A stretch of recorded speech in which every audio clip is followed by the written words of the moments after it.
Bueno, el día de hoy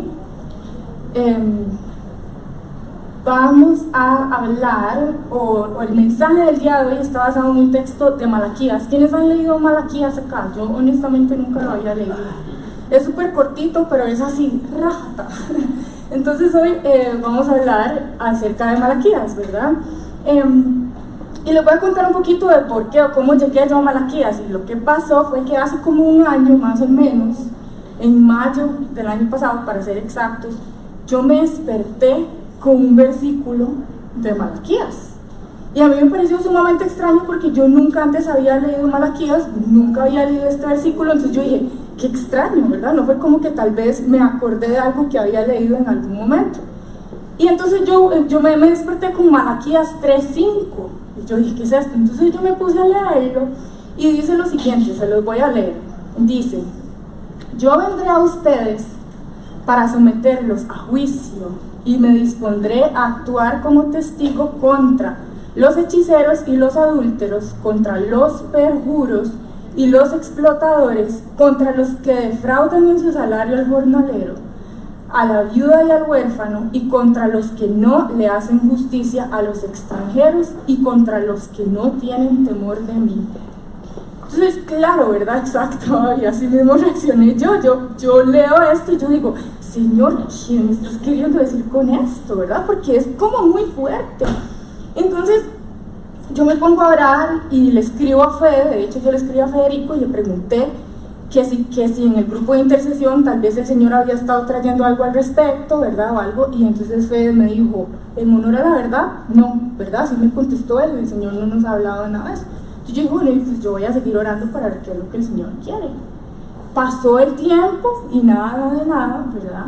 Y cuando me tocaba preparar este mensaje, yo tenía otra cosa en mente.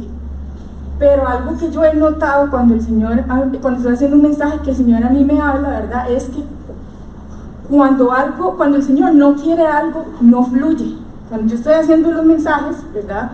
Sea una idea o sea un tema en específico, lo que fuera, si el Señor no quiere, ¿verdad? O sea, que yo haga algo como que no fluye, es un bloqueo, pero como muy fuerte. Entonces ahí yo me doy cuenta que eso no es lo que el Señor quiere, ¿verdad? Y me pasó entonces con el mensaje que estaba preparando antes de este. Entonces yo dije, bueno, Señor, no es esto, ¿qué es lo que quieres? Y el Señor me llevó entonces a Malaquías y yo dije, no, yo no quiero predicar de eso, ¿verdad? Porque es como muy fuerte, pero al final sabemos que no somos nosotros, que es el Señor, ¿verdad? Que habla a través de nosotros. Entonces, Él me da esto, ¿verdad? O sea, Malaquías 3:5, pero uno no puede hacer un mensaje solamente basado en 2 o 3 versículos. Uno necesita todo el contexto, ¿verdad? Definitivamente para entender de qué es de lo que el Señor quiere hablar. Entonces, antes de ya pasar como al mensaje, a mí me gustaría aclarar lo siguiente. Esto, ¿verdad? O sea, Malaquías 3:5 es fuerte. El Señor básicamente lo que está diciendo es que eventualmente Él va a venir a juzgar, ¿verdad? Él va a venir a hacer justicia. Pero como este tipo de mensajes a veces pueden sentirse como tan tajantes, ¿verdad? Antes, entonces me gustaría aclarar lo siguiente, y es que Dios es amor, Dios es bondad, Dios es misericordia. O sea, nosotros no podemos dejar de hablar de eso nunca, ¿verdad? Y también que todo mensaje siempre debe apuntar a Cristo. Todo mensaje siempre debe apuntar a lo que Él hizo por nosotros como humanidad, para que entonces nosotros podamos ser movidos a arrepentimiento y a una reconciliación con Él, aquellos que han estado lejos de Él, ¿verdad? Pero también para todo hay un tiempo. Entonces, así como es importante hablar del amor, de la bondad y de la misericordia de Dios, es sumamente importante hablar acerca de la condición y del estado final de los seres humanos lejos de Él, ¿verdad? Y recordar que sí, que Dios, ¿verdad? O sea, todo lo que dice es amor, es justo, es amor, es misericordioso, pero que Dios también es justo. Y eso es lo que el Señor quiere que nosotros recordemos hoy. Ya vamos a ir desarrollando el mensaje. Entonces, ¿qué pasa? Nosotros no creemos en una leyenda, hablando de Jesús, ¿verdad? Nosotros no creemos en una leyenda, nosotros no creemos en alguien que fue como muy importante y que murió, y entonces como fue tan importante, sus actos quedaron plasmados en un libro para que nosotros recordemos su historia y ya, eso fue Jesús. No, ¿verdad? O sea, nosotros creemos en el Dios viviente, nosotros creemos en Jesús, ¿Qué fue lo que hizo Jesús? Que Él murió, que Él resucitó y que pronto Él va a hacer lo que Él dijo que Él haría, que es que regresar por su pueblo y hacer justicia, ¿verdad? Entonces aquí nosotros vemos que Él dice que Él mismo va a ser testigo contra los que no le temen. Esto quiere decir que nadie va a poder burlar a Jesús, ¿verdad? Nadie va a poder decir, no, pero es que usted está entendiendo más, que no. Ahí dice, yo mismo seré testigo contra los que no me temen. Entonces nadie lo va a poder a Él burlar. Pero aquellos que tenemos nuestra esperanza puesta en Él y en el regreso de Él, ¿verdad?, no vamos a ser defraudados. Eso es un hecho. Pero también el otro hecho es que aquellos que no le temen van a tener que enfrentar una consecuencia. Y esa consecuencia de la que constantemente, ¿verdad?, o sea, vemos en su palabra que Él nos habla de una y otra vez, que es la consecuencia que Él nos quiere evitar. Entonces, este mensaje es un recordatorio de eso. Y también es un mensaje con el que el Señor nos llama como a poner nuestras barbas en remojo, por así decirlo, y a que nosotros meditemos, ¿verdad? O sea, ¿qué es lo que yo le estoy dando al Señor? Y si estoy listo yo para el regreso del Señor. ¿Estamos realmente nosotros listos para su regreso? Entonces, esas dos cosas es más o menos las que vamos a ver ahora en este mensaje. Ahora, aquí nosotros vamos a ver dos posturas. Cada una en su corazón va a tener que analizar y ver con cuál se identifica, ¿verdad? Porque la palabra del Señor, cuando Él la trae, por dura que a veces parezca, no es para condenación, sino que es para convicción, para corrección, para libertad, ¿verdad? Para que nuestra relación sea ordenada y sea restaurada con Él también. Entonces, digamos, aquí vamos a ver esas dos posturas, ¿verdad? Ahorita las vamos a ir como analizando. Ok, vamos a ver. Hablemos del contexto de Malaquías entonces, porque no muchas personas han leído Malaquías, ¿verdad? Entonces es importante qué es lo que estaba pasando en Malaquías, como en ese contexto, digamos, como el histórico, por así decirlo. En Malaquías lo que pasa es lo siguiente. Sucedía que Dios tiene que venir y hablarle al pueblo por dos cosas. Uno, porque los sacerdotes estaban siendo sumamente irreverentes contra el Señor cuando venían y traían sus ofrendas delante del Señor, ¿verdad? Al templo. Estaban siendo súper irreverentes. Entonces Dios viene y los exhorta. Eso es una de las cosas que está pasando. Pero también por otro lado tenemos al pueblo, que el pueblo llega, y eso está en Malaquías 1. El pueblo llega y dice, como que le cuestiona al Señor y le dice, pero ¿cómo puedes decir que nos amas? Le dice el pueblo al Señor, ¿no? Y esto es porque el pueblo estaba como súper desanimado y estaba súper dudoso del amor y de la justicia de Dios. ¿Por qué? Porque ya habían pasado décadas desde que ellos habían salido del exilio, ¿verdad? O sea, ellos ya habían salido del exilio, que el pueblo lo habían llevado al exilio a Babilonia. Ya ellos habían salido de Babilonia y estaban de nuevo tratando de reconstruirse ellos, ¿verdad?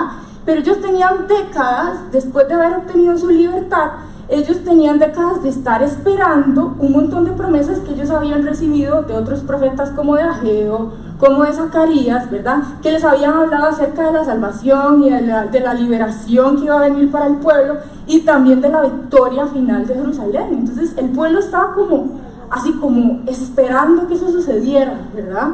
Pero pasaban los años y nada pasaba.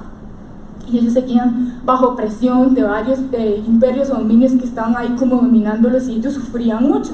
Entonces ellos le preguntan o se cuestionaban la justicia y el amor de Dios y le decían, ¿cómo puedes decir que nos amas si estamos viviendo todo esto que nosotros estamos viviendo? ¿Verdad? Pero entonces lo primero que el Señor les contesta a ellos es lo siguiente. Les dice, yo los amo. Yo los amo. Aunque ustedes duden, yo los amo. Dios sabía que había duda en el corazón de ellos al respecto, ¿verdad? Entonces ellos lo cuestionan, pero ¿qué es lo que pasa? Dios les hace a ellos ver la diferencia del trato que el Señor ha tenido con ellos y del trato que el Señor ha tenido con Edom, y eso nosotros lo vemos justo en el 1, en Malaquías 1. El Señor les hace ver la diferencia de cómo Él realmente los ha tratado a ellos con tanto amor, con tanta justicia, con tanta misericordia, a pesar de que para ellos, ¿verdad? O sea, ellos no lo vean así. Y luego les hace ver cómo Él ha tratado a Edom, ¿verdad? Edom, para los que no saben, era un descendiente. Bueno, Edom era el pueblo que representaban los descendientes de Esaú, ¿ok? Entonces, para que sepan de dónde viene Edom. Entonces, Dios hace la comparación. ¿Por qué? Porque Israel eran descendientes de Jacob y Edom eran descendientes de Esaú. La palabra dice que Dios a Esaú lo desechó, o sea, a Edom lo desechó, pero que a Jacob él lo amó, ¿verdad? O sea, a Israel él lo amó. Entonces, él les viene a hacer como esa comparación y les hace entender, o les dice, o sea, a Edom yo lo aborrecí y a Edom yo lo maldije, ¿verdad? Pero a ustedes yo les sigo dando oportunidad tras oportunidad a pesar de su rebelión y a pesar de su desobediencia. Y aún así ellos cuestionaban el amor del Señor para con ellos. ¿Por qué? A causa de lo que ellos estaban viviendo. Entonces ponían en duda el amor del Señor para con ellos, pero había otra cosa que estaba sucediendo y era que ellos no analizaban si su comportamiento estaba reflejando amor de ellos para con el Señor, ¿verdad? Eso es muy importante. Entonces, ¿qué sucedía con el pueblo? Su dolor les impedía a ellos ver dos cosas. Les impedía ver la bondad del Señor para con ellos, pero también les impedía ver su actitud errónea para con el Señor, porque estaban cegados por su dolor, por su sufrimiento, por sus circunstancias, por su situación. ¿Hasta aquí vamos bien? ¿Sí? Okay. Entonces, mientras meditaba sobre esto, el Señor me decía, soy, podrían haber personas así, ¿verdad? Yo he estado también en ocasiones en las que me siento así, alguien dolido, ¿verdad? O sea, con el Señor, alguien tal vez muy consumido por su situación, alguien que ha olvidado las veces que el Señor ha manifestado su bondad para con él o para con ella. Pero así como el Señor les afirmó al pueblo de Israel que Él los amaba, ¿verdad? A nosotros también el Señor hoy nos afirma que Él nos ama, nos recuerda que Él nos ama. Y el Señor nos invita entonces a recordar todas las veces que Él ha extendido su amor, su bondad y su misericordia para con nosotros. Y nos dice que Él no se ha olvidado de nosotros. Entonces eso también es sumamente importante recordarlo hoy, porque el Señor fue muy enfático en eso. Yo los amo y yo no me he olvidado de ustedes, no importa por lo que estén pasando. Ahora, el amor de Dios no es condicional y eso nosotros lo sabemos, ¿verdad? Hemos visto que el amor de Dios no es condicional. Él nos ama porque nos ama y ya no hay motivo, no hay nada que nosotros hayamos hecho para que Él nos amara. Y aunque no es condicional, ¿verdad? Nosotros no tenemos que hacer nada para que Él nos ame. Hoy nosotros vamos a ver que Él sí busca algo de nuestra parte y es que ese amor sea recíproco para con Él. Entonces busca que nosotros le amemos de vuelta a Él. Entonces, para irnos examinando un poco, la pregunta sería si nuestras acciones muestran reciprocidad para con el amor de Dios. Eso cada uno medítelo, ¿verdad? O sea, en su corazón. Y también prestar atención a nuestra actitud, ¿verdad? Podríamos nosotros decir que el amor de Dios es correspondido de nuestra parte. Eso es otra cosa también para meditar. Entonces, volviendo al tema del pueblo, a grandes rasgos, eso era lo que estaba pasando con el pueblo. Ellos estaban dolidos, ellos estaban enfocados en sí y ellos estaban dudando del amor de Dios, ¿ok? Ahora, tenemos otra parte u otra postura, que es la de los sacerdotes, como había dicho antes. Y para eso les voy a pedir entonces que me acompañen a leer Malaquías 1, del 6 al 14. Hoy vamos a leer un poco. Entonces, les voy a pedir que seamos pacientes porque vamos a leer un poquitito. Entonces dice Malaquías 1, del 6 al 14, ¿lo tienen? ¿Sí? Ok. Voy a leer, dice, yo leo de la Reina Valera contemporánea, y dice: el hijo honra al padre y el siervo respeta a su señor. Pues si yo soy padre, ¿dónde está la honra que yo merezco? Y si yo soy señor, ¿dónde está el respeto que se me debe? Yo, el Señor de los ejércitos.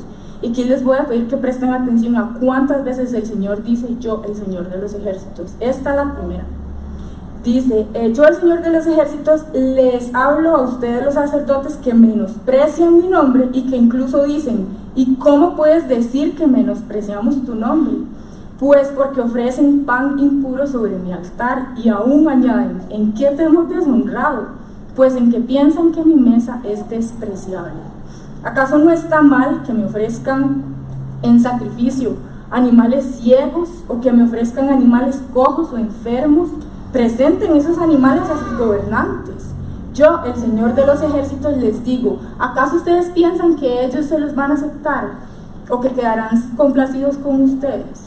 El 9 dice, busquemos pues ganarnos el favor de Dios para que se compadezca de nosotros, porque el Señor de los ejércitos dice, ¿cómo pueden agradarme con acciones como estas? ¿Quién de ustedes cierra las puertas o alumbra mi altar sin cobrar nada? Lo que ustedes hacen no me agrada y no voy a aceptar ninguna ofrenda que me presenten. Lo digo yo, el Señor de los ejércitos. Qué duro, ¿verdad? Luego el 11 dice, desde la salida del sol hasta su ocaso, grande es mi nombre entre las naciones. En todo lugar se ofrece a mi nombre incienso y ofrenda limpia, porque grande es mi nombre entre las naciones. Lo digo yo, el Señor de los ejércitos. Pero ustedes profanan mi nombre cuando dicen que mi mesa está impura y cuando desprecian los alimentos que allí se ofrecen. Además, ustedes han dicho, cuán fastidioso es todo esto. Y me desprecian y me traen como ofrenda animales robados, cojos o enfermos.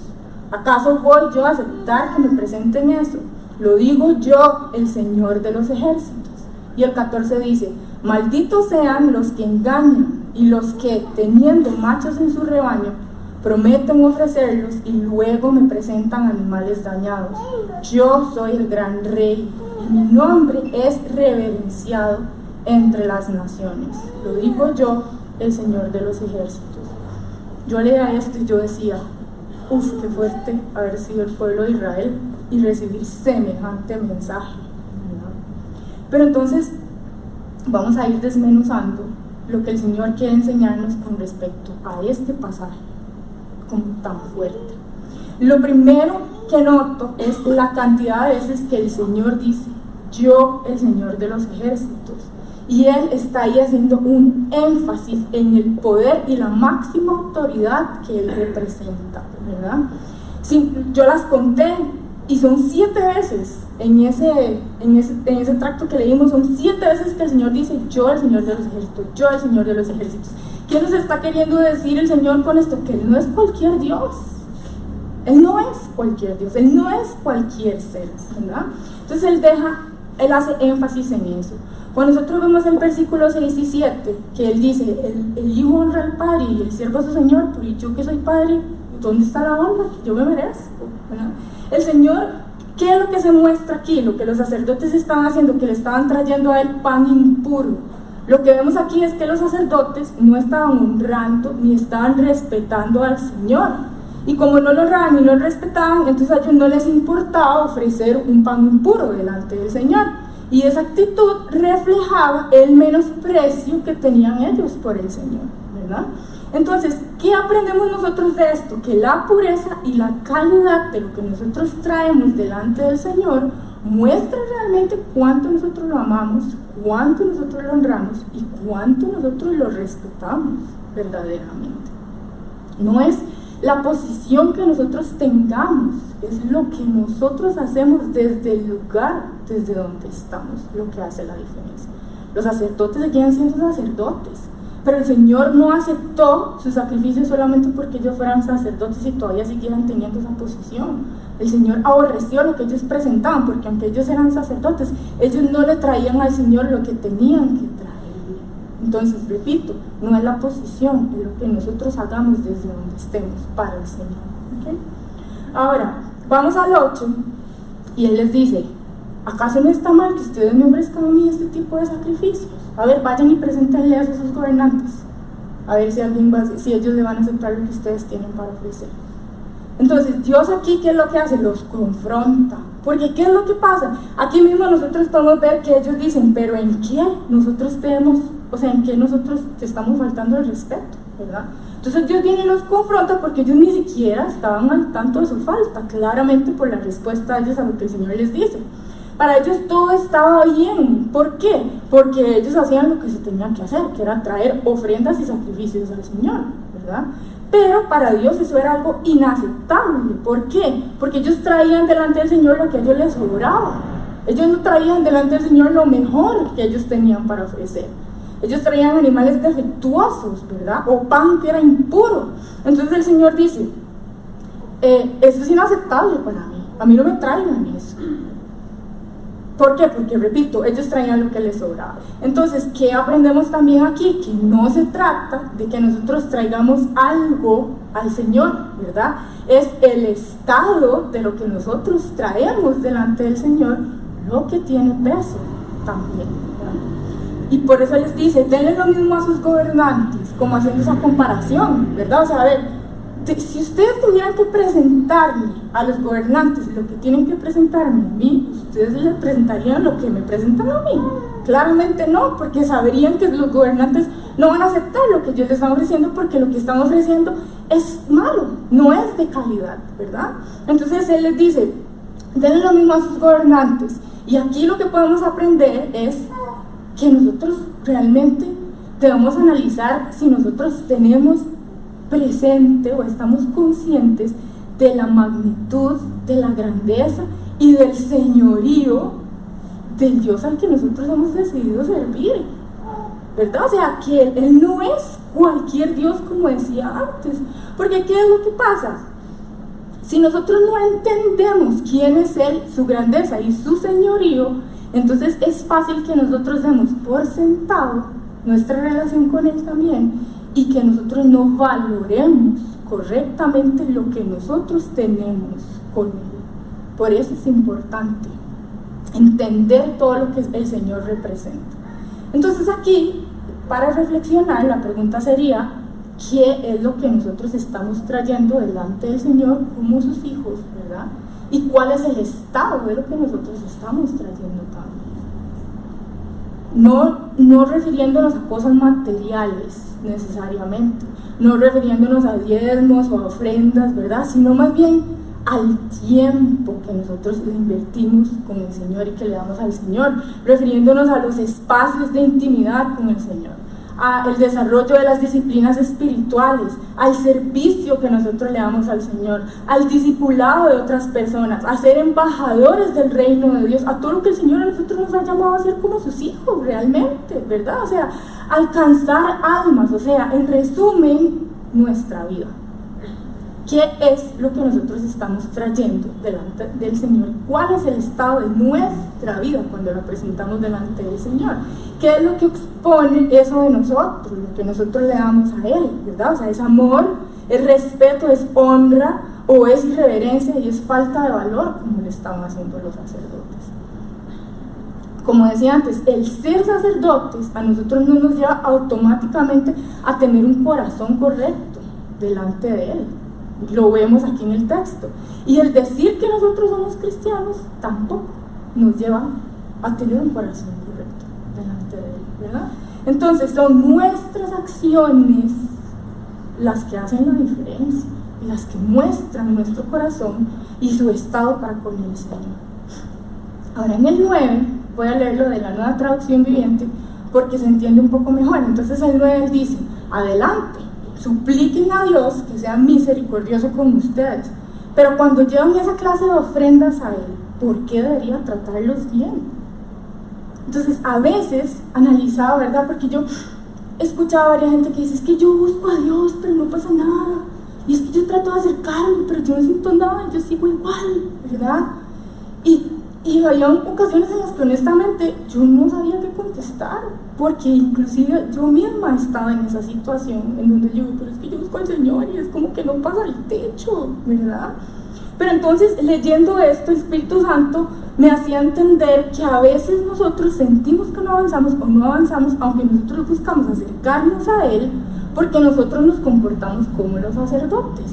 ¿Cómo? Que nosotros pensamos que por traer algo delante del Señor, ¿verdad? Y porque somos sus hijos, entonces Dios tiene que responder y Él tiene que actuar a nuestro favor. Pero no es así. ¿Por qué? Porque podría ser que nuestra intención y el corazón nuestro no estén en el lugar correcto. Y por eso, entonces no hay avance. ¿Por qué? Porque lo que nosotros traemos al Señor no es de calidad. Y el motivo por el cual nosotros nos acercamos al Señor es egoísta. ¿Egoísta en qué sentido? Que se trata de mí.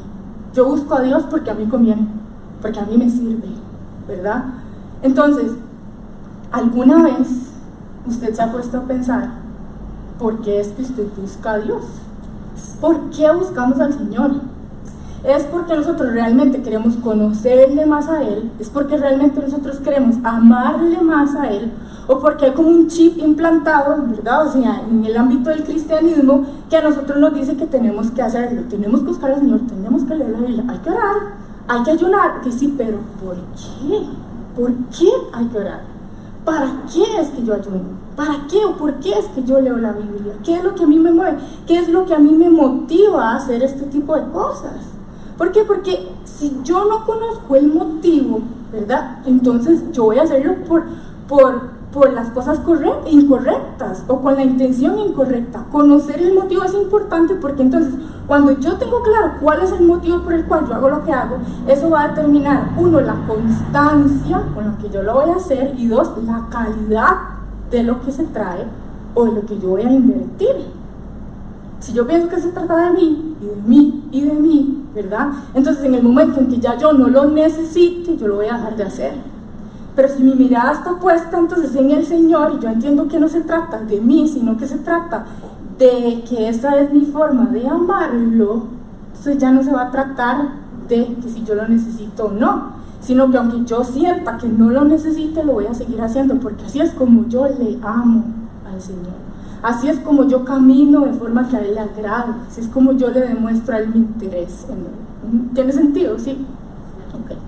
Entonces pasamos al 10 y dice, que esto también a mí me paró el pelo, porque dice, ojalá alguien cerrara el templo para que ya no me ofrezcan esos sacrificios. ¿Usted se imagina que Dios le diga a usted, si eso es lo que usted me va a traer, no me traiga nada?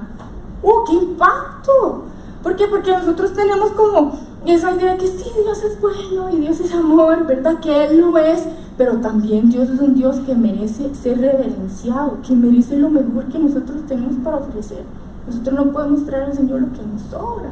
Entonces por eso el Señor dice aquí, ¿verdad? O sea, ojalá mejor cerraran el templo para que no me traigan sus sacrificios, porque son de especiales, yo no quiero los que me están dando.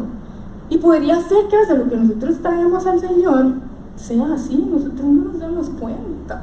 Entonces el Señor para eso es que también trae este mensaje, para que interioricemos y pensemos, ¿qué es lo que yo estoy trayendo delante del Señor? A mí me confrontó muchísimo.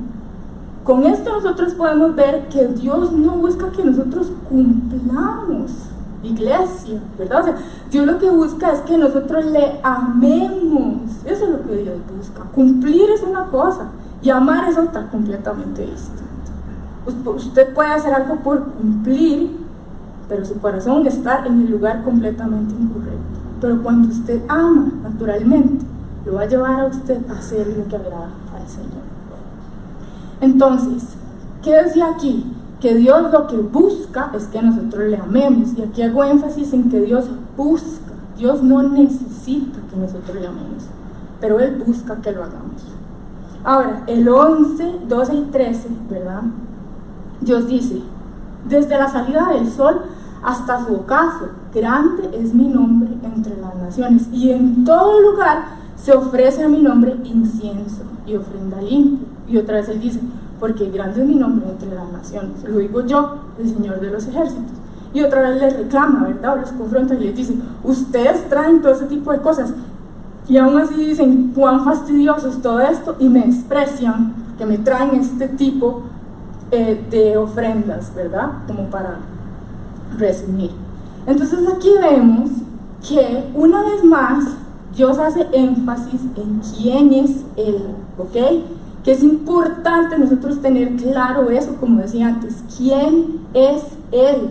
Él es el Señor de los ejércitos, su nombre es grande entre las naciones y Él merece que a Él se le ofrezca ofrenda limpia e incienso. Entonces Él hace énfasis en quién es Él, y ahora Él menciona lo que se le ofrece a Él en otros lados. Entonces, en otras palabras, como decía antes, Dios no necesita nada de nosotros. Él busca que nosotros le amemos, que nosotros nos acerquemos al Señor, pero no por eso significa que Él va a aceptar que nosotros lo respetemos a Él trayendo lo que a nosotros nos sobra, porque eso no es lo que Él merece. Entonces, es importante entender que para dar al Señor lo que Él realmente merece, nosotros tenemos que quitar la mirada de nosotros mismos, o sea, es crucial, es indispensable. Nosotros tenemos que quitar la mirada de nosotros mismos y ponerla en Él.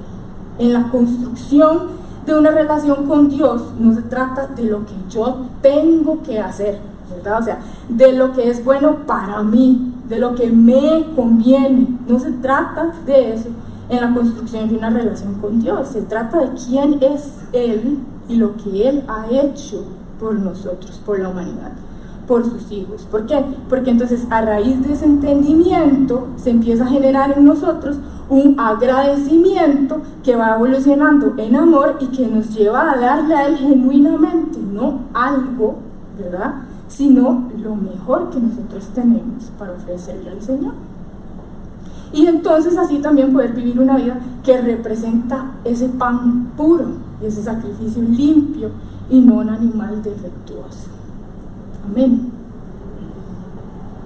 Entonces, si nosotros no tenemos claro el motivo, fácilmente esto se puede volver una carga, como decían los sacerdotes, ¿verdad? O sea, ¡ay, qué fastidio hacer todo esto! Pero ¿cuál era el motivo? Ellos no tenían claro el motivo entonces, ¿verdad? O sea, si ellos no entendían el papel que jugaba su sacerdocio y lo importante que era que ellos hicieran las cosas bien delante del Señor, los sacerdotes representaban al pueblo. Ellos eran como los intermediarios entre el Señor y entre el pueblo.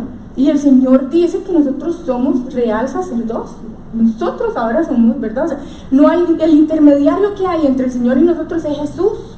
Pero el Señor también nos hizo a nosotros sacerdotes. ¿En qué sentido? En que nosotros podemos venir delante de la presencia de Dios. Antes eso solo lo podían hacer los sacerdotes, el sumo sacerdote. Entonces cuando el Señor dice que ahora nosotros somos también sacerdotes, es que nosotros tenemos ahora ese derecho de entrar libremente a la presencia de Dios, que alguien no tiene que entrar a la presencia del Señor por nosotros para pedir perdón por nuestros pecados, etcétera, etcétera, ¿verdad? Pero también nosotros como sacerdotes tenemos un pueblo que nosotros representamos. Entonces, ¿cuál es nuestro pueblo? Su pueblo puede ser su familia, su pueblo puede ser sus compañeros de trabajo, su pueblo puede ser los niños a los que usted les da clases, o sea, su pueblo puede ser todas las anteriores, ¿verdad? ¿Cuál es nuestro pueblo? Que nosotros como sacerdotes podemos servir como intermediarios entre esas personas y el Señor, para orar por ellos, para que alcancen salvación, para interceder por ellos, ¿verdad? O sea, para un montón de cosas que cuando nosotros estamos bien con el Señor y traemos al Señor lo que Él merece, entonces el Señor puede utilizarnos a nosotros para ser intermediarios efectivos entre Él y el pueblo que Él nos ha dado a nosotros. Pero si nosotros no traemos a Él, ¿verdad? O sea, lo que Él merece, y si nosotros no teníamos claro el motivo, entonces fácilmente esto se va a volver una carga, claramente, que era como le estaba pasando a los sacerdotes. Ahora, no significa que nosotros no vayamos a tener que luchar con nuestra carne a veces, ¿verdad? Eso es muy importante. ¿Por qué? Porque somos seres humanos, porque tenemos una carne con la que vamos luchando, o sea, a diario. Entonces, ¿qué pasa? Algunas personas al escuchar este mensaje podrían pensar, bueno, entonces, ¿qué quiere decir? Que si yo no me siento súper feliz de venir a la presencia del Señor y yo no tengo como todas las ganas de venir a la presencia de Dios, entonces no es sincero, entonces mejor no le traigo nada, entonces mejor no vengo. No es eso, es el corazón, es lo que hay en nuestro corazón. Entonces muy diferente es ser honesto con el Señor y decirle, honestamente, Padre, yo en este momento no quiero leer la Biblia. Esa es la verdad. Yo no quiero leer la Biblia, yo no quiero orar, en mi carne yo preferiría ver una película, yo preferiría salir a comer, yo preferiría dormir o jugar play o póngale lo que usted quiera, ¿verdad? Entonces yo no quiero, pero aquí yo estoy, pero yo te busco, Señor, porque yo sé que eso te agrada. Pero yo vengo, Señor, delante de ti porque yo te amo y yo sé que de esta forma yo puedo reflejar o mostrarte el amor que yo tengo por ti, porque mi deseo es conocerte más para que nuestra relación se fortalezca y podamos crecer juntos. Es el corazón. Entonces Dios nos llama a ser honestos con Él, ¿verdad? No, como decía antes, no es que porque a veces nosotros no queramos, entonces no lo hacemos porque no es honesto. No, Dios sabe las luchas y las cosas contra las que nosotros tenemos que enfrentarnos a veces hablando de nuestra carne, pero es el corazón, es esa disposición de, aunque yo no quiera mi carne, yo lo voy a hacer porque a ti te agrada. Los sacerdotes tenían una mala actitud. ¿Por qué? Porque ellos no tenían ganas de traerle ofrendas limpias y animales puros al Señor, ¿verdad? Y se dejaron llevar por eso. Ellos hicieron como ellos sintieron. Ellos no pusieron lo que al Señor le agradaba por encima de lo que ellos sentían o querían. Y eso es lo que el Señor a nosotros nos llama a hacer hoy. A poner por encima de lo que nosotros queremos o sentimos lo que a Él le agrada, lo que Él busca y espera de nosotros, lo que Él quiere de nosotros. Amén. Okay. Ahora vamos al 14 y dice: malditos sean los que engañan y los que teniendo machos en su rebaño prometen ofrecérmelos, pero luego me presentan animales dañados. Yo soy el gran rey y mi nombre entre las naciones es reverenciado. Lo digo yo, el Señor de los ejércitos. ¿Cuántas veces el Señor hace énfasis en quién es Él? Es lo que a mí me impacta también de esta lectura. Él una y otra vez dice, ¿quién es Él? Yo soy, ¿verdad? O sea, es lo que les dice constantemente, porque parecía que ellos realmente necesitaban ser recordados de esto, porque sus acciones no reflejaban que ellos entendían esto. Entonces Él les recuerda una y otra vez. Y al leer este 14, entonces yo meditaba acerca de que definitivamente con Dios no se juega. Y Dios no juega, ¿verdad? Y Dios no habla por hablar tampoco. Dios da mucho chance para el arrepentimiento, para que las personas vengan a Él y vuelvan su corazón a Él. Claro que sí, Dios da mucho chance, pero va a llegar un momento en que ya no va a haber chance. Y el Señor lo que está diciendo aquí es, cualquiera que no tome su nombre en serio, eventualmente va a tener que lidiar con las consecuencias de esto, como decíamos al inicio, ¿verdad? Entonces, esto es con respecto a la actitud de los sacerdotes y cómo los sacerdotes se estaban comportando para con el Señor, ¿verdad? Pero también hay como otra postura, como decíamos, que es la postura del pueblo, que es que el pueblo estaba desanimado y estaba triste y estaba muy dudoso de si el Señor realmente los amaba y tenía cuidado de ellos o no. Y eso me llevaba también a pensar, bueno, si yo soy honesta, yo he conocido al Señor toda la vida, y yo realmente he amado al Señor desde una edad muy temprana, porque por la misericordia de Dios el Señor me llevó a conocerlo a una edad muy temprana, ¿verdad? Y aún así han habido momentos en donde yo reconozco que yo he tenido una actitud como la de los sacerdotes, en donde yo le traigo al Señor lo que a mí me sobra. Y yo entendí esto una vez, que yo tenía otro trabajo y yo trabajo, la mayor parte del tiempo yo trabajo desde la casa, y entonces estaba yo en la casa, yo entraba a trabajar a las 7, entonces yo me levantaba como a las 6:30 a alistarme, ¿verdad? Y entonces me sentaba, y en ese momento yo estaba empezando el trabajo, entonces era como súper relajado, yo no tenía mucho que hacer durante el día, eran puros entrenamientos virtuales y cosas así. Entonces yo lo que hacía era que ya estaba lista y me sentaba, encendía la computadora y me sentaba, y como no tenía nada que hacer, ¡pum!, me ponía a leer la Biblia y a tener mis tiempos con el Señor. Y según yo era la más espiritual, ¿verdad? Porque yo estaba teniendo mis tiempos con el Señor. Y un día el Señor viene y me confronta y me lleva a otro. Yo honestamente no me acuerdo si fue este o otro pasaje en Ezequiel, creo que también habla de los animales cojos y defectuosos. Uno de los dos estaba leyendo y entonces me dice el Señor, a mí no me traiga lo que le sobra, swing. Y yo, ¿cómo? ¿Por qué? Y me dice, porque se está agarrando el tiempo de su trabajo para tener tiempos conmigo. Y en el momento en que estamos nosotros, tal vez usted está súper concentrado con lo que yo le estoy enseñando y le entra un mensaje del trabajo o le entra un chat, usted tiene que dejar lo que usted está haciendo para ir a responder lo de su trabajo. Usted me está trayendo a mí lo que a usted le sobra. Usted no me está dando a mí lo principal, el primer tiempo, ¿verdad? ¿Por qué? Porque el tiempo que usted está utilizando es un tiempo que pertenece a otra cosa, no me pertenece a mí. Ustedes saben, a mí se me paró el pelo, yo ahí mismo dije, Señor, perdóname, yo realmente no tenía idea. A veces no nos damos cuenta. que le estamos trayendo al Señor lo que nos sobra. Pero Dios, en su amor y su misericordia, nos ayuda a entender las cosas que Él quiere que nosotros corrijamos definitivamente, ¿verdad?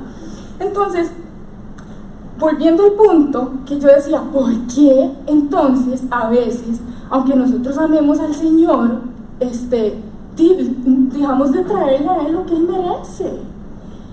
Y a ver, o sea, hay que ser honestos. Hay algunas personas que definitivamente simplemente no traen al Señor lo que Él merece porque no le temen, y ya, ¿verdad? Porque no han recibido esa convicción en su corazón, porque no tienen un Espíritu Santo tal vez que los confronte y les diga, hey, esta es la forma en la que tienen que hacer las cosas. Pero habemos otras personas que sí le amamos y aún así nosotros podemos caer en ese error. Entonces, ¿por qué? Bueno, hay distintos factores. O sea, puede ser porque a veces nosotros simplemente no nos damos cuenta, ¿verdad? Como me pasó a mí, por ejemplo. Pero también a veces eso sucede porque nos sentimos cansados. Porque hay situaciones o hay cosas que nosotros tal vez a veces no entendemos, cosas que suceden que nosotros no entendemos, que nos hacen sentir agotados, que nos hacen sentir desanimados, que nos pueden llevar a cuestionar el amor y la justicia de Dios, ¿verdad? O sea, como tiempos de espera demasiado largos, o cosas por las que tenemos que pasar, que son bien duras, que aunque nosotros amamos realmente al Señor, pero que ponen de verdad como en juego nuestra fe. Y entonces nos empezamos a desanimar, y entonces uno dice, la verdad es que ya yo no quiero buscar más al Señor, la verdad es que ya yo no quiero leer más la Biblia, la verdad es que, porque, o sea, ¿qué sentido tiene? Yo busco al Señor, ¿verdad? O sea, y vea cómo estoy, yo leo la Biblia y vea lo que me pasa, yo estoy cerca del Señor, y, ¿verdad? A veces eso sucede, y eso muchas veces también es lo que nos puede a nosotros a llevar a darle al Señor de lo que nos sobra, aunque realmente lo amamos. Que eso era entonces también parte de lo que estaba pasando con el pueblo, que ellos no era que le traían lo que les sobraba, pero que ellos empezaron a cuestionarse si realmente valía la pena seguir al Señor y caminar con el Señor o no, ¿verdad? Y eso entonces lo vamos a ver en Malaquías, en el verso 3, del 13 al 18. Yo les dije que vamos a leer mucho, pero ya casi vamos a terminar. Entonces, vamos a leer lo que dice Malaquías 3, del 13 al 18. Lo voy a leer para ustedes. Dice, el título es Diferencia entre justos e injustos. Entonces dice, el Señor ha dicho, hablándole al pueblo, ¿verdad? Dice, el Señor ha dicho, las palabras de ustedes contra mí han sido violentas, pero ustedes dicen, ¿qué es lo que nosotros hemos dicho en contra de ti? Pues han dicho, servir a Dios no sirve de nada. ¿Qué ganamos nosotros con cumplir su ley y con que andemos afligidos en presencia del Señor de los ejércitos? Ahora resulta que tenemos que llamar bienaventurados a los soberbios. Y los malvados no solamente prosperan, sino que ponen a Dios a prueba y salen bien librados. Entonces los que temen al Señor hablaron el uno con el otro, y el Señor escuchó atentamente. Y luego, en presencia del Señor, se escribió un libro de actas para los que le temen y piensan en su nombre. Y dijo entonces el Señor, ellos serán para mí un tesoro muy especial. Cuando llegue el día en que yo actúe, los perdonaré como perdona un padre al hijo que le sirve. Entonces ustedes se volverán a mí y sabrán distinguir entre los justos y los malvados, entre los que sirven a Dios y los que no le sirven. Y pasamos al 4:2 y dice, para ustedes, los que temen mi nombre, brillará un sol de justicia que les traerá salvación. Entonces ustedes saltarán de alegría como los becerros cuando se apartan de la manada. Ahora usted me puede decir, ¿qué es ese salto? Venimos hablando de los sacerdotes y la gente, ¿verdad? O sea, que no le da a Dios lo que Él merece. Y ahora, ¿cómo pasamos entonces a esta parte? ¿Cómo se liga? Como venía diciendo antes, a veces nosotros no le damos o no le podemos dar al Señor lo que Él merece, porque estamos así en este estado como el estado del pueblo, que están cansados, que están desanimados, que están hartos de estar esperando una promesa del Señor, que los lleva a cuestionarse si el Señor los ama o no, y eso empieza a poner su fe en duda, y eso hace que ellos empiecen a enfriar, y eso hace que ellos empiecen a cuestionar si realmente vale la pena servir al Señor o no. Yo no sé si alguno se siente identificado con esto, pero la verdad es que yo he estado ahí un par de veces, en donde yo digo, Señor, la verdad es que, ¿qué sentido tiene? Yo te sirvo, yo te he amado toda la vida, yo te he seguido desde una edad súper temprana, y mira lo que está pasando, y mira lo que tengo que pasar, y perdí tal cosa, y no he conseguido tal otra, y fulanito y menganito esto, y yo no, ¿verdad? Y entonces yo empiezo como en eso, y empiezo a poner como mi fe ahí, como que empieza a tambalearse. Ahora, estos versículos exponen demasiado bien sentimientos que nosotros podríamos tener ante situaciones que a nosotros nos parecen injustas, honestamente, como la comparación, como mencionaba antes, ¿verdad? O sea, a veces uno ve la vida de otras personas y uno puede pensar o ver que tienen mejores cosas materiales, ¿verdad? O que esas personas sí pueden tener hijos y yo no, por ejemplo, o que ellos tienen una relación y yo este año cumplo 35 y a mí no me sale pero ni un palo de escoba, ¿verdad? O sea, todo ese tipo de cosas. O la salud, por ejemplo, ¿verdad? O sea, Señor, si yo te amo y si yo te sirvo, ¿por qué mi salud está tan deteriorada? ¿Por qué me pasan esas cosas? Y otras personas que no te aman ahí están con su salud al 100% y ni siquiera comen bien ni hacen ejercicio, ¿verdad? O sea, por ejemplo. Entonces, estos versículos exponen bien ciertas cosas que a nosotros nos pueden parecer injustas, que nos llevan a tener este tipo de sentimientos, ¿verdad? Donde nos desanimamos y decimos, Señor, la verdad es que aquí está lo que sobra porque yo no tengo mucha energía para esto ya. Ahora, ¿esto es entendible? Sí. ¿Esto Dios lo condena? No lo condena, pero Dios lo juzga en el sentido de que Él viene, identifica y dice, esto está mal, entonces lo tenemos que corregir, ¿verdad? Ahora, no tenemos que sentirnos mal por el hecho de que a veces podamos poner en duda si realmente vale la pena servir al Señor o no.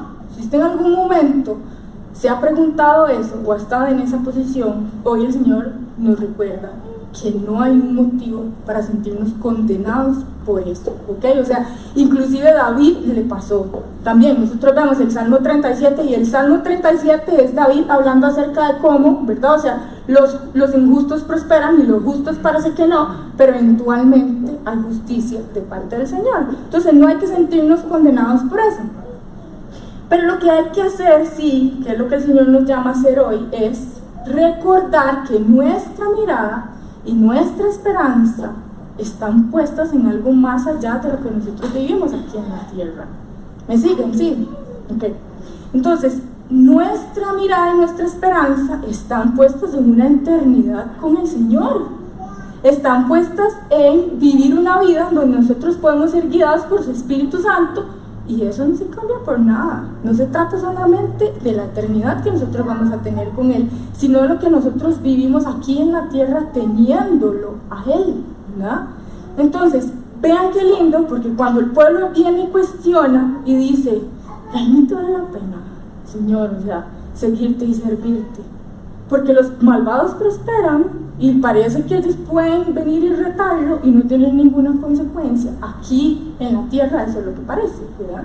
Pero entonces el Señor viene y responde y dice que el Señor los escuchó atentamente y luego se escribió un libro para los que temen y piensan en el nombre del Señor. Y Dios viene y promete y dice, ellos van a ser para mí un tesoro muy especial cuando llegue ese día, ¿verdad? Entonces, ¿a dónde queremos llegar con esto?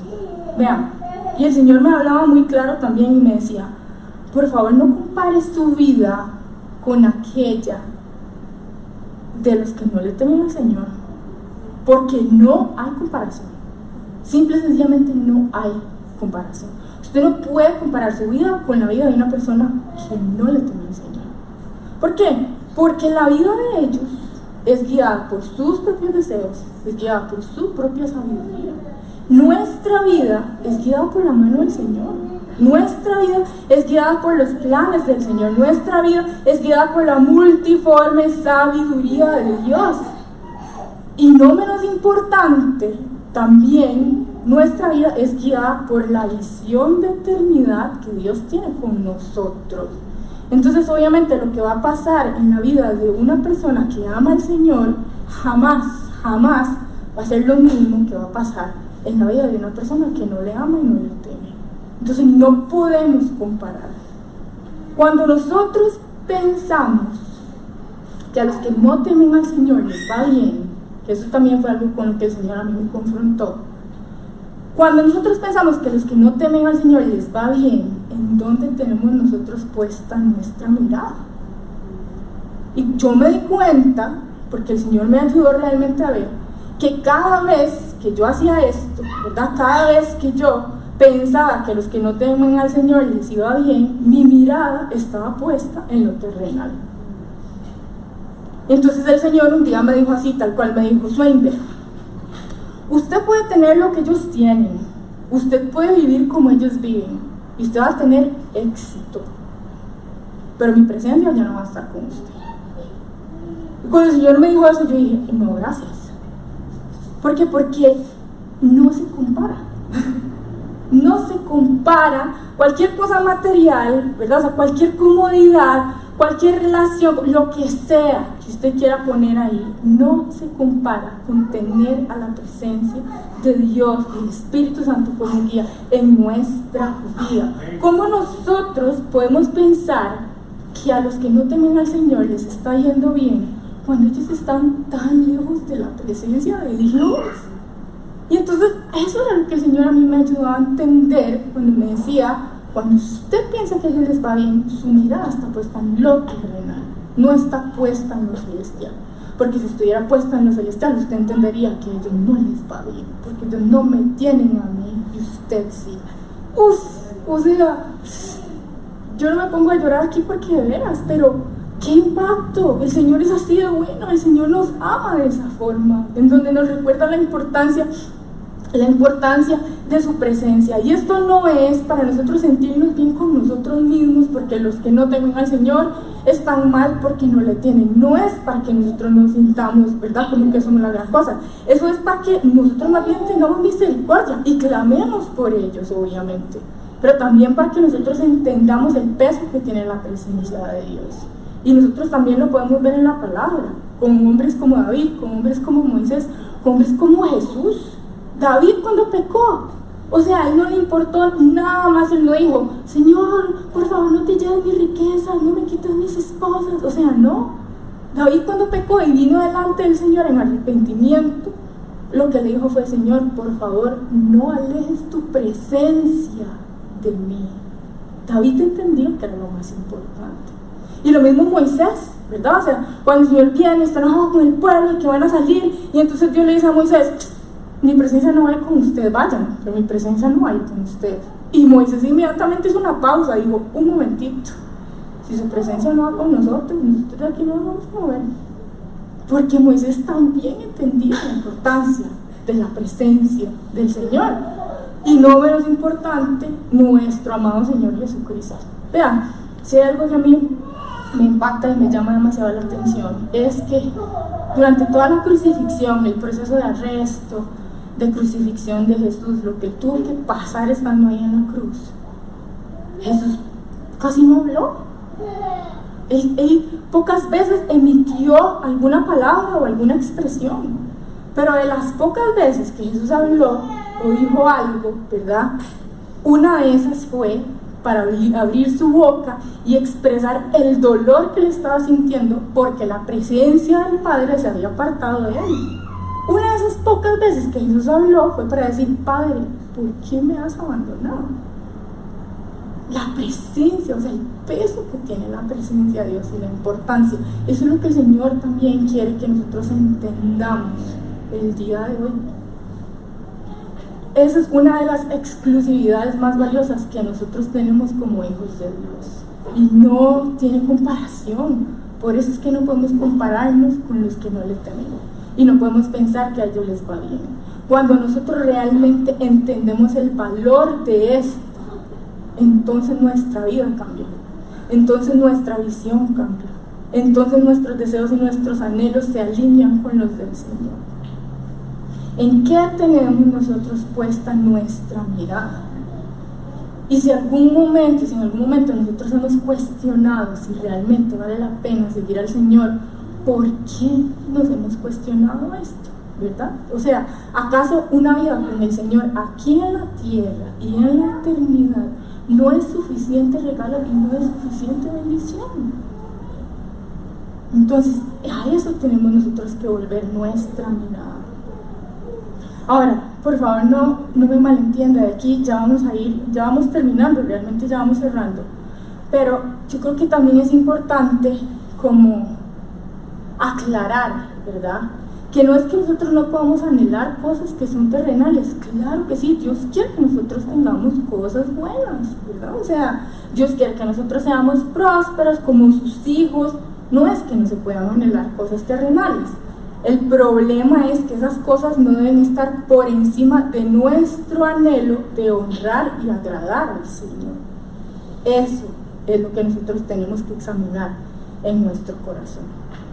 Entonces, ya para ir cerrando, el Señor a nosotros nos llama a examinarnos con este mensaje y a recordarnos de la esperanza y la plenitud de vida que nosotros tenemos en Él, ¿verdad? Pero el Señor también nos llama a meditar sobre qué es lo que nosotros estamos trayendo delante de Él y qué es lo que nosotros le estamos dando, no para condenarnos, sino para corrección, porque el Señor a quien ama disciplina. Cuando Él nos corrige es porque Él nos ama y Él quiere poner, ¿verdad? O sea, nuestra relación con Él, si se está yendo por un lado, si se está yendo por el otro, Él lo que busca es alinearla, ¿verdad? O sea, a como debe ser. Entonces, si ha habido duda en su corazón en algún momento, yo lo que oro es que toda esa duda cese en el nombre de Jesús. Si en usted ha habido duda de si vale la pena seguir a Cristo, si se ha sentido cansado o cansada porque ha tenido que pasar por cosas o situaciones difíciles y eso lo pone, ¿verdad? O sea, a cuestionarse si realmente vale la pena o no seguir al Señor, que esa duda en el nombre de Jesús cese y que nuestros ojos sean otra vez puestos en el Señor de los ejércitos, como Él lo menciona aquí tantas veces, ¿verdad? Que se hizo hombre para darnos salvación. Y puede ser que tal vez no aquí, pero si hay alguien viendo este mensaje en redes sociales que todavía no conoce de manera cercana y personal al Señor y quisiera hacerlo, entonces la buena noticia es que aunque en ocasiones nosotros traigamos el equivalente a sacrificios defectuosos delante del Señor, Él presentó el sacrificio más perfecto para que nosotros pudiéramos acercarnos a Él y tener una promesa de vida eterna con Él. Y ese sacrificio se llama Jesús. Así que si hay alguien, tal vez no acá, pero en redes sociales que nos está viendo, que dice, yo quiero conocer a Jesús, ¿verdad? Que dice, yo quiero saber quién es ese Señor de los ejércitos que se hizo hombre para darme salvación, quiero conocerlo. Entonces hoy es un buen día para hacerlo. Y simplemente es en su corazón ser honesto y decir, Jesús, yo reconozco que yo soy un pecador, yo reconozco que he sido como esos sacerdotes que no te dan lo que mereces y ni siquiera lo que no mereces, o sea, no te doy nada en absoluto, pero a mí me gustaría empezar a darte lo que mereces, empezar a aprender acerca de qué es lo que significa ese sacrificio que hiciste por mí. Y a raíz entonces de ese a sincerarse con Jesús, invitarle que venga a transformar su vida, puede empezar un camino. Nuestro destino, familia, la verdad es que no es este. Y nuestros nombres están escritos en ese libro de actas de los que temen al Señor, como decía arriba Malaquías, ¿verdad? Nuestros nombres están escritos en ese libro de actas de los que temen al Señor, de los que piensan en su nombre, y su sol de justicia a nosotros nos va a traer salvación. Amén. Porque Él va a venir un día a la humanidad para someterla a juicio, y Él va a ser testigo contra los que no le temen, y nosotros tenemos que estar preparados. Así es que el Señor hoy nos recuerda que Él nos ama y que su anhelo es que nosotros estemos cerca de Él, porque también hay una manera de hacer las cosas para Él, y eso es con verdadero amor y con verdadera reverencia delante del Señor.